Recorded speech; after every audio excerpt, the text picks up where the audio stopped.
और एक प्रश्न है, कुछ लोग ऐसा कहते हैं कि आप लोग के झोली में हाथ डालकर हरे कृष्णा हरे राम हरे कृष्णा हरे राम आप गिनकर क्यों नाम लेते हैं, हम तो मन में लेते हैं। कुछ लोग ऐसा पूछते हैं कि हम लोग गिनकर नाम नहीं लेते, हम तो मन से भगवान को मानते हैं और हम तो मन से माला करते हैं और मन से भगवान का नाम लेते हैं, आप तो गिनकर लेते हो। तो इसके ऊपर आप क्या बोलना चाहेंगे? तो उनको कहने का कि आप मन से सब कुछ कीजिए, विवाह भी मन से कीजिए, बच्चे भी मन से पैदा कीजिए और खाना भी मन से ही खाइए। हाँ, कुछ खरीदने की जरूरत ही नहीं है, कुछ करने की जरूरत ही नहीं है। हाँ, तो अगर मन से हम सब कुछ करते, एक बहाना है ये आलस्य है, समझे। हमारे भगवान ने हमें हाथ पैर दिए कि नहीं? सही। हाँ, जो व्यक्ति के जिसके हाथ नहीं है, पैर नहीं है, जीवा नहीं है, कान नहीं है, वो मन से कर। सही बात है। बट जिसके पास हाथ पैर और सब कुछ है, अच्छा है शरीर, तो फिर आलस्य क्यों करने का? जो अगर आप भगवान के लिए नहीं करेंगे तो किसी और के लिए करेंगे। सही बात है। ठीक है कि नहीं? ये हाथ पैर ऐसे तो बैठे नहीं रहेंगे। तो अच्छा है कि हमारे शास्त्रों में जो विधि विधान है कि भगवान गीता में क्या कहते हैं, हाँ, मन मना बहु मत भक्तो मध्याजिना नमस्कुरु।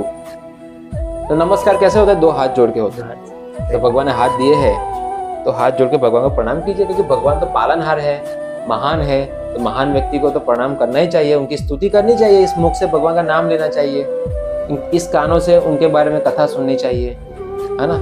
ये पैरों से हम भगवान के मंदिर जाए, ये अच्छा होना ही चाहिए सब कुछ, इसको रोकना नहीं चाहिए। रोको तो अपने पाप रोको, जो पापी मन है, विचार है, उसको रोको, समझे। बाकी ये सब कुछ रोकने की जरूरत नहीं है।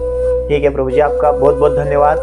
क्योंकि कुछ इस संसार में कुछ लोग ऐसे होते हैं ना, बाकी उससे ना इस्कॉन से कुछ लेना देना नहीं, न इस्कॉन में जुड़ना है, न इस्कॉन में भक्ति करनी है, परंतु तर्क के भावना से कुछ लोग इस्कॉन के ऊपर आरोप लगाते हैं कि विदेशी संस्था है, ये वो है।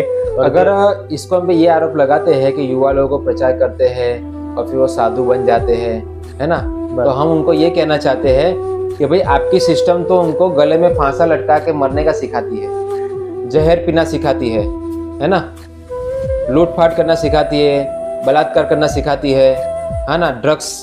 हम तो ये नहीं सिखाते। हम लोग उनको साधु बनाकर एक अच्छा जीवन जीना सिखाते हैं, एक अच्छा नागरिक बने, एक अच्छा भक्त बने। ठीक है, तो इस्कॉन जो कर रहा है उसमें सबका लाभ है, किसी को हानि नहीं है। मगर किसी का मन अगर भगवान में लगता है तो उसको कैसे रोक सकते हैं? अगर उसको इच्छा हो रही है कि मुझे पूरा जीवन भगवान को देना है तो बहुत अच्छी बात है, क्योंकि समाज में आज प्रचारकों की बहुत कमी है।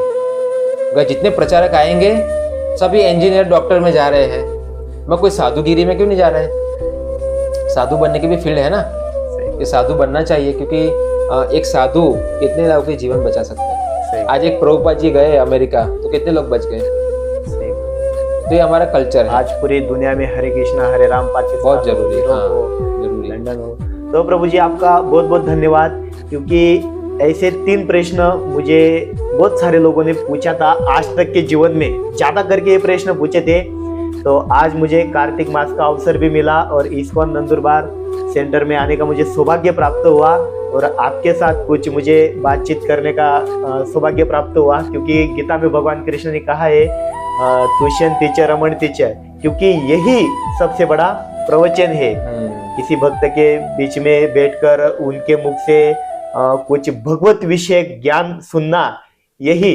और मेरा तो बहुत बहुत सौभाग्य रहा कि आप मुझे आज तक लगभग 5-6 साल से मुझे कुछ भी जो भी मेरा कुछ प्रश्न हो या हमारे तरफ से जो भी कुछ हमारे गांव में कुछ लेक्चर प्रवचन करना हो, तो आप एक फोन लगाते हैं तो तुरंत आप आ जाते हैं। का मैं बहुत बहुत हृदयपूर्वक आभार व्यक्त करता हूँ। धन्यवाद। हरे कृष्णा। धन्यवाद।